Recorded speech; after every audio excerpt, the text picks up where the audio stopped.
Hello there. Good morning, good afternoon, good evening, wherever you are. I'm Ryan in Singapore. Welcome to our mindfulness practice.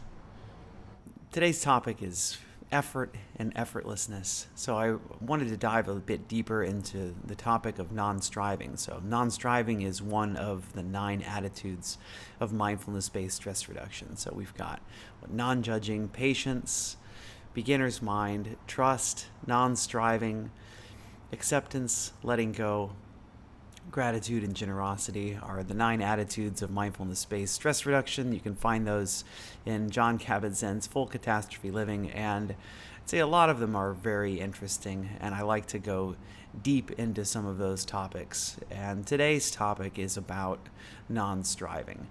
And non-striving is an interesting idea, one that I think is probably the most foreign of these 9 attitudes to us. The idea of going somewhere without trying to get anywhere at all. So, is it possible to accomplish a goal by not trying to accomplish the goal at all? And so it's an interesting idea. And I think why I say it's foreign to us is because in today's society, it's all about achievement. Like, how do I get to the next step? How do I level up? How do I get to the next point in my career? Right? It's always about that kind of constant moving forward, and almost always there is an active component to it. And I think what we end up missing is that sometimes there is an inactive component to going somewhere. And again, acceptance and letting go. Like, how do these 2 attitudes move into, or how are they related to non-striving? Because they are. Acceptance and letting go. That you can continue to improve by not moving in that direction. And so one great example is if you're studying for a test, or if you're learning a new language, you'll find at some point that your ability in a particular day to learn is done. You're spent. No matter how much you sit and look at that book, no more gets absorbed. And maybe there's a point in time that you feel frustrated, like I'm studying, but nothing more is going in. What's the problem? So maybe we try to work harder, try to study even more, fry ourselves out even more, and less it continues to happen. And so what we might forget is that you have to go to sleep to really allow the short-term memory to go into long-term memory. And so this is I like this example because it's a way that I think everybody can kind of relate to. Passive, doing something that's considered passive, like sleeping, actually makes progress into what you're doing. And what inspired me was I read a Shunryu Suzuki quote. So if you don't know who Shunryu Suzuki is, he's the author of Zen Mind, Beginner's Mind, and one of the famous Japanese teachers that came and brought Zen tradition into the United States and to the Western world back in, I don't know, I guess it's the 60s or 70s. And well, first there's like a little story before I go into Shunryu Suzuki's quote. There's a martial arts teacher and a student, and the student wants desperately to learn karate, and asks the teacher, well, how long will it take? I'm starting out, I'm passionate, I'm ready to go. How long will it take for me to become a black belt? How long is it going to take for me to get to a certain level of mastery of my karate? And the teacher says 10 years. And The student is a bit frustrated with this answer and says, well, in that case, I'll work harder and push myself to excel, and I'll be the best student. I'll be absolutely amazing. In that case, how long will it take? And the teacher says, in that case, it will take 20 years. So the idea is that there are certain things that require us to let go, and it's Aldous Huxley called it the law of reversed effort. So whenever there are certain situations in which we overly exert ourselves and try too hard to achieve a particular outcome, and our overexertion actually causes impediment to our progress, that it keeps us from our goal. And I think I'd mentioned as well in last time is about a quote, or maybe my key learning from the Bhagavad Gita, probably the one that always comes back for me, is this idea that you have the ability to control your effort, but one thing you don't have control over is the outcome. And this is another thing that actually causes people to overly exert themselves sometimes, is because that outcome or not achieving that outcome is so scary that I ignore sometimes my own wisdom to push extremely hard towards that outcome. And as I push extremely hard towards that outcome, it actually can impede my progress. And the amount of anxiety that goes around making sure that I'm doing everything I need to do to make sure that it happens, because, there's that kind of attachment to if I am exerting effort towards this thing, the probability, especially if I'm exerting effort extremely hard towards that thing, the probability of the outcome coming true is significantly more likely. And so I think that's just kind of the interesting that tendency to want to do that. Okay, let me read the Shunryo Suzuki quote here.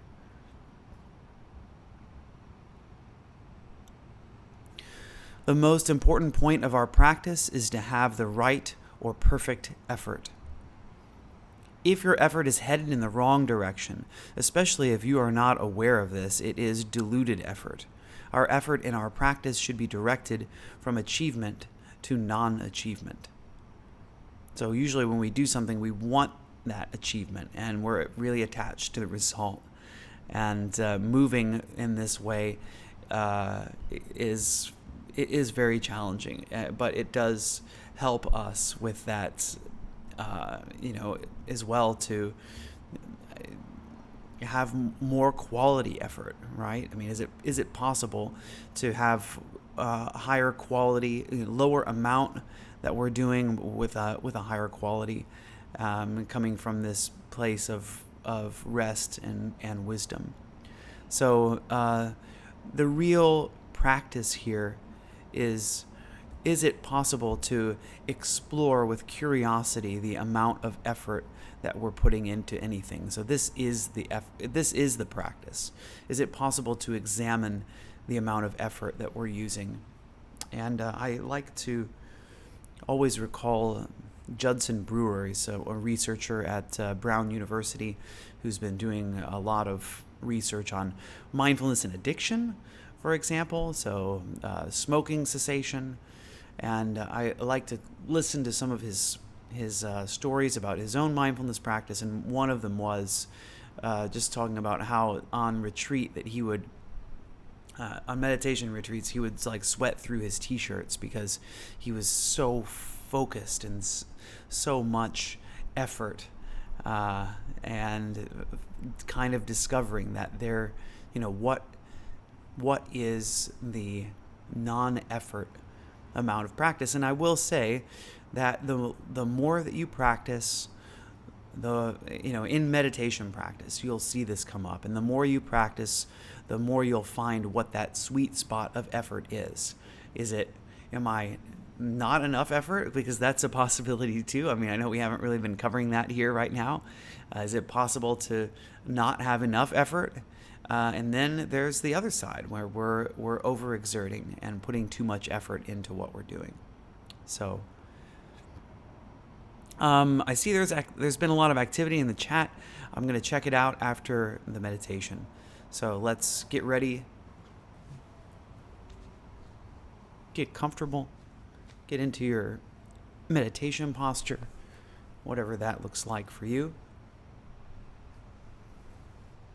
So me today, I'm going to sit cross-legged. I'm sitting on a cushion to elevate my hips slightly higher than my knees.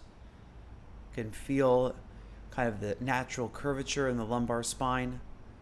So as I sit up, I have the kind of feeling in my torso and upper body similar to standing. Allowing the eyes to close if that's comfortable for you.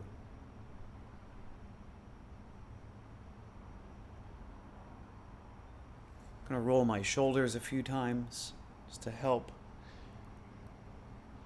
stretch out the neck, just to help aid in a little bit of more relaxed practice. So we can always draw parallels between the body and the mind. So sometimes a tenser body can cause additional tension in the mind. And so maybe you're standing, maybe you're walking, maybe you're lying down, just choosing whatever posture is conducive for your practice today, conducive to the right amount of effort for you today as you explore your own effort in meditation practice. And we can use this today as a microcosm of our lives to see as well what kind of effort we put into other areas so that we can become more aware of our effort. So shifting awareness now to the breath.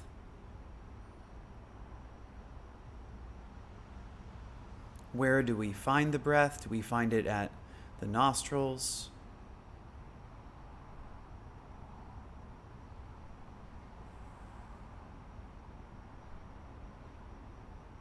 Cooler air coming into the nostrils as we breathe in. Warmer air exiting the nostrils as we breathe out.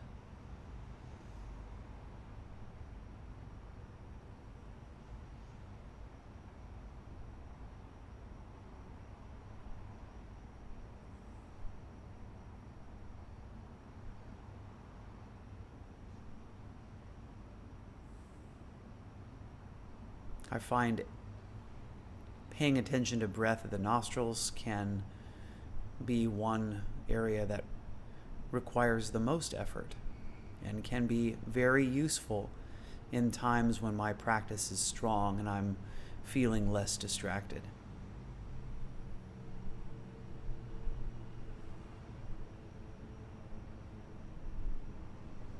In times when I'm extra tense and maybe the amount of effort I can exert is less,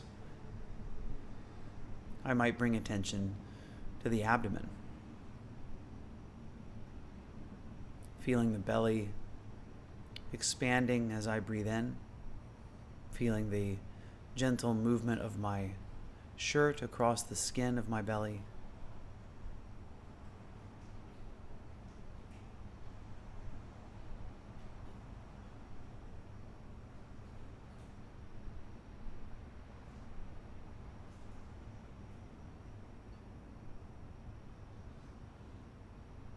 Of course,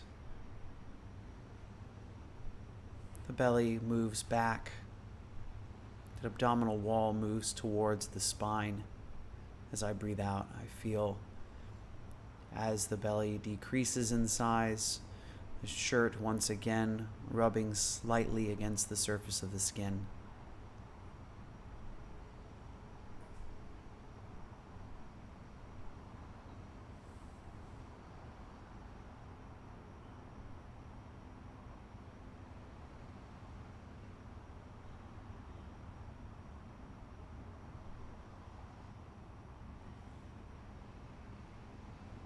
expansion,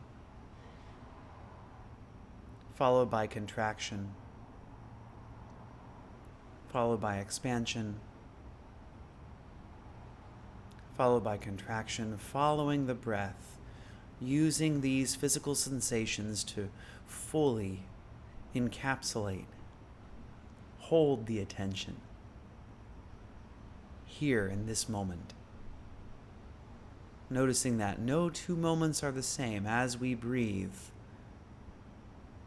The position of the abdomen is constantly changing. There is a constant sensation inside the nostrils. Can we use that sensation to anchor our attention in the here and now? Here, the location, the nostrils, the belly.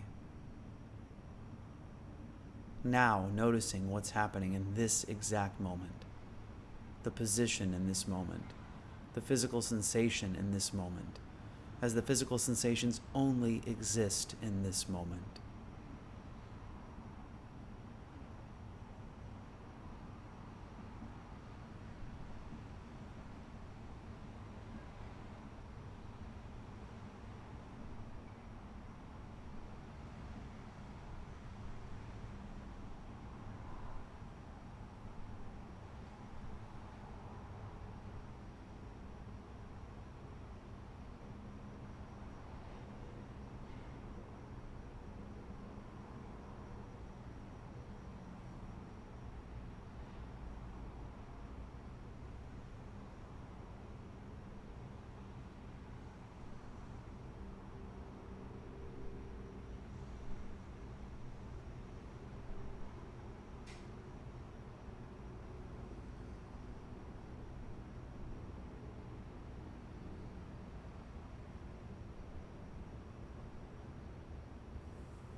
And of course, from time to time, you'll find that your mind wanders.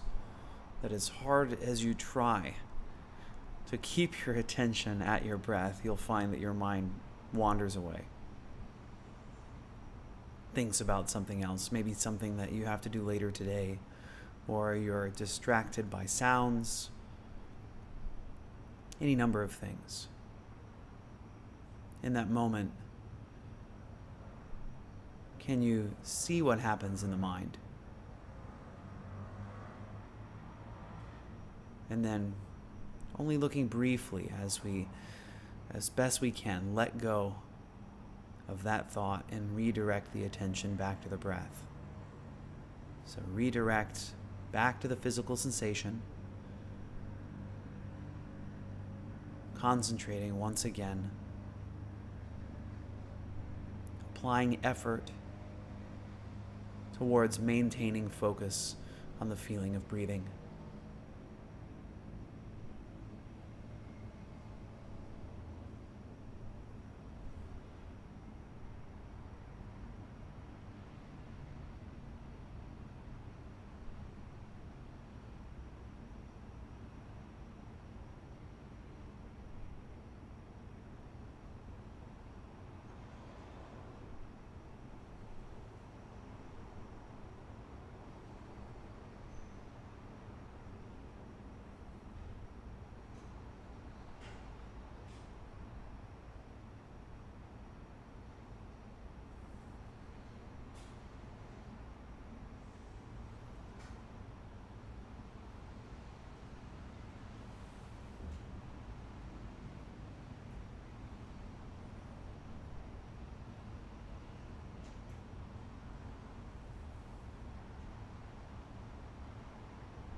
Okay, keep it up. You're doing great. Just a little bit more to go now. And by the way, the beginning is now. No matter how the meditation has been going, the past is gone. Now is the beginning of the meditation. Focus your attention now.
Okay, now I'm going to end our practice with 3 rings of the bell. After the sound of the bell subsides, feel free to begin to open your eyes and move your body in any way you like. Stretch out if that's good for you.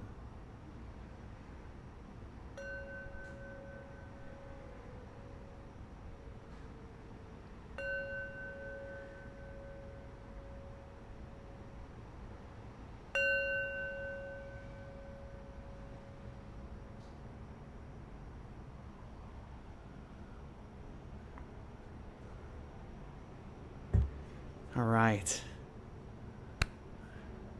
Congratulations. Well done, everybody. You've made it through today's practice. Hopefully it's given you a little tiny window of insight into your effort, at least your effort in practice, and maybe continuous practice.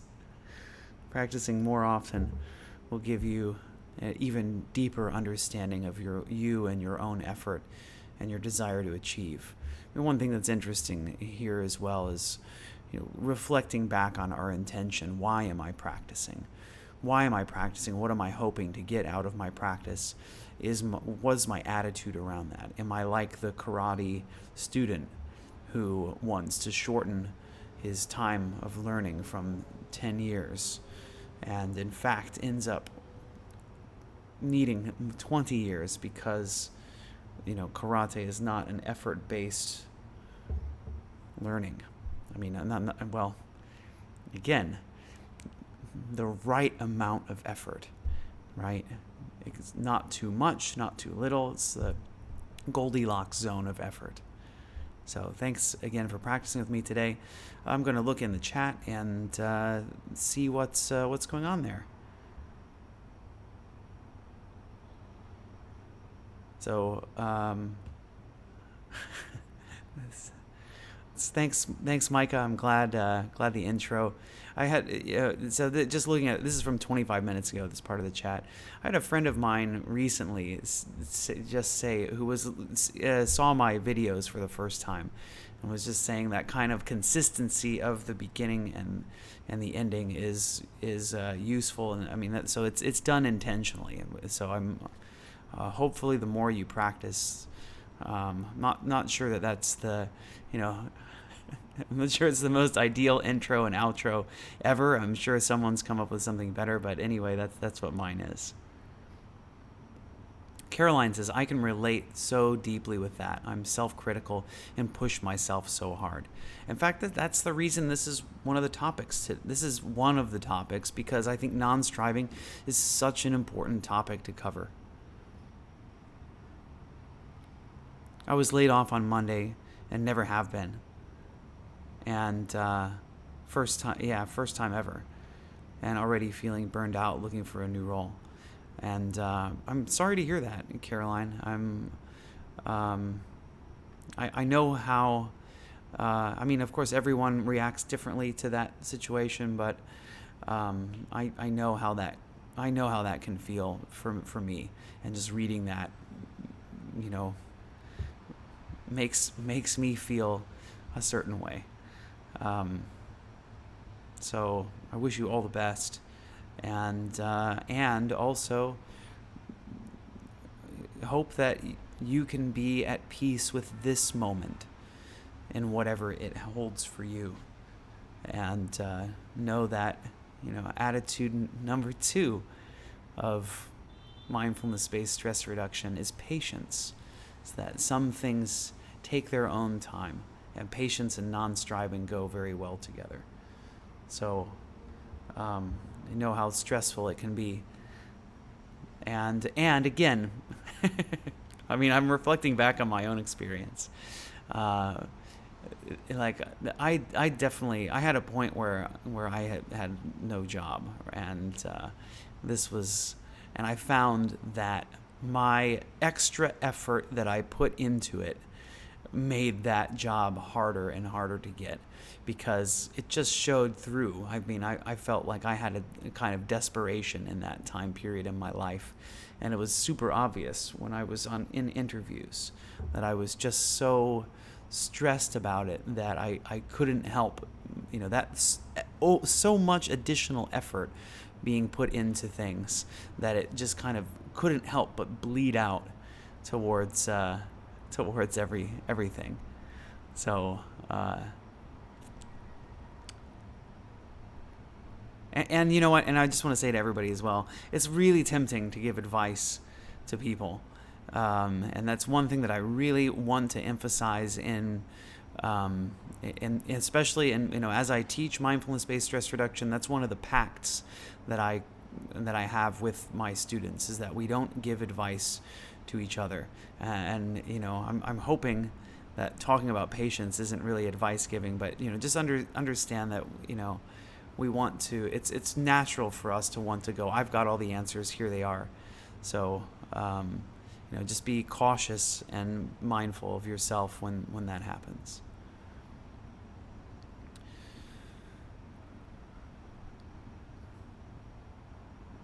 Where can I find more about that story? There's a guy called Mark Lesser. That's where my inspiration for this talk on effort and effortlessness came in. He has a newsletter that comes out. He also leads retreats, I think online and in San Francisco. That's where he is, and he's also a teacher on Insight Timer, so you can find him, Mark Lesser.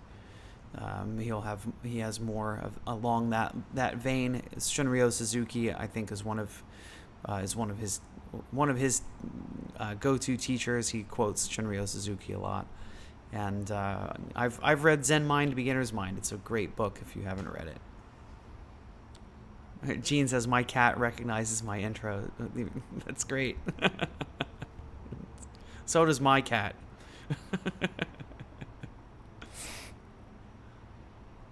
T-Lady Nat, when I was younger, my coaches always told me that practice makes perfect.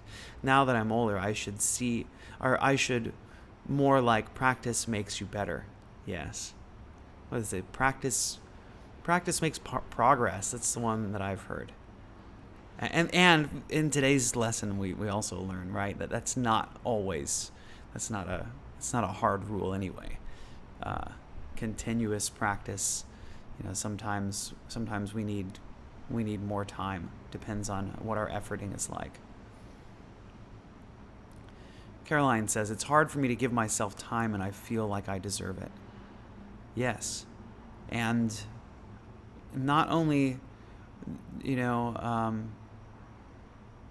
I guess what I want to say there is that the non-striving requires, patience and additional time.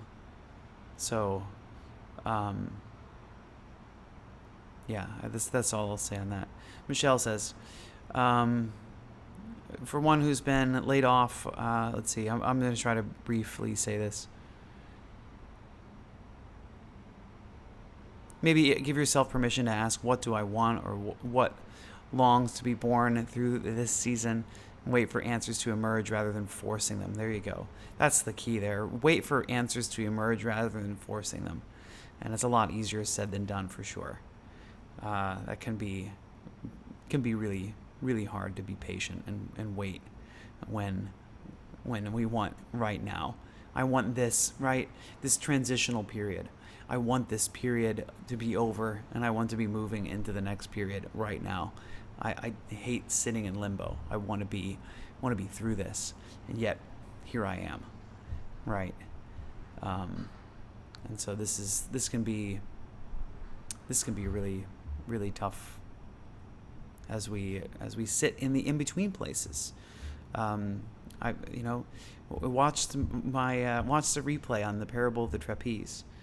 If you haven't seen it before, this is one of my favorite stories about resting in the transitional spaces.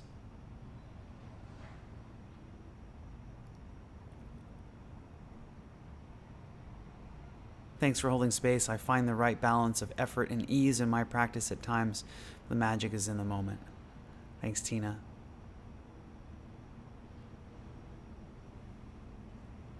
How do we determine, Brian says, there's so much to learn. How do we determine what's important to focus on, and how much % of everything can we learn in one human lifetime?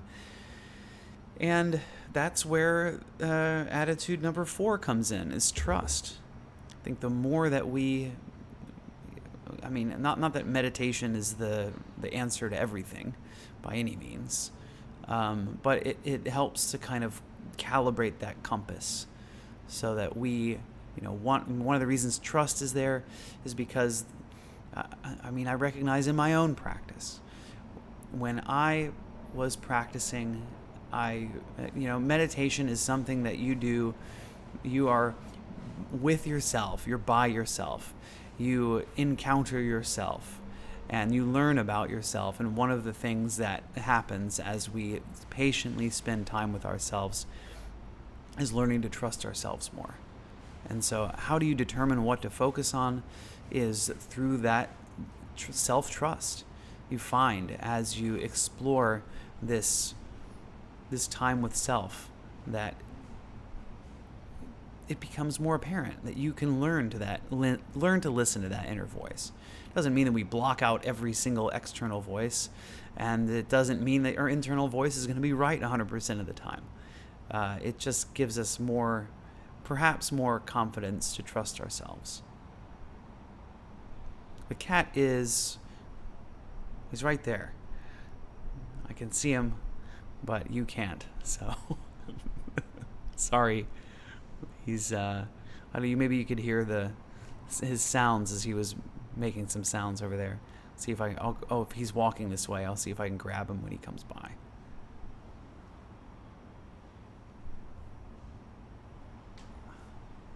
There he is. I caught him. You guys will stop watching if I don't have a Frank guest appearance every once in a while. Caroline says, I'm leaving myself open to new opportunities. And I came from a not toxic environment, which I guess unfortunately happens these days. I want to work somewhere where people are kind and feel appreciated. Yeah, I think everybody wants that. And, work's work. It's, sometimes, I find there are always difficulties in work. So I wish you all the best as you keep it up. And I hope this talk about effort and effortlessness was helpful today for everybody. And thanks everybody for being here today. It's been a real pleasure. Thanks, CC, for your donation. Thanks, CC.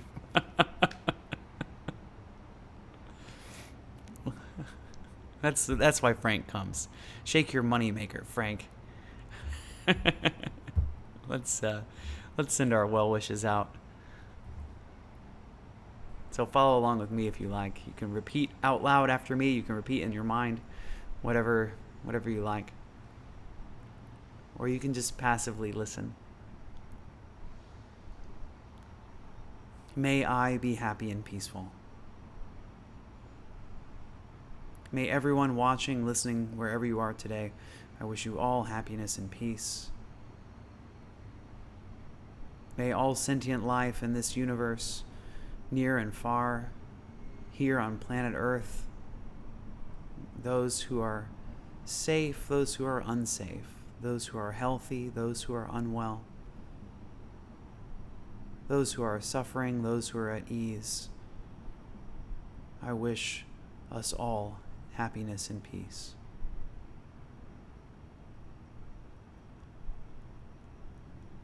Thanks, everyone.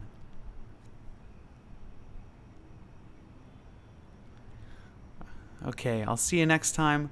That's about 48 hours from now. I'm going to talk about attitude and attitude in practice.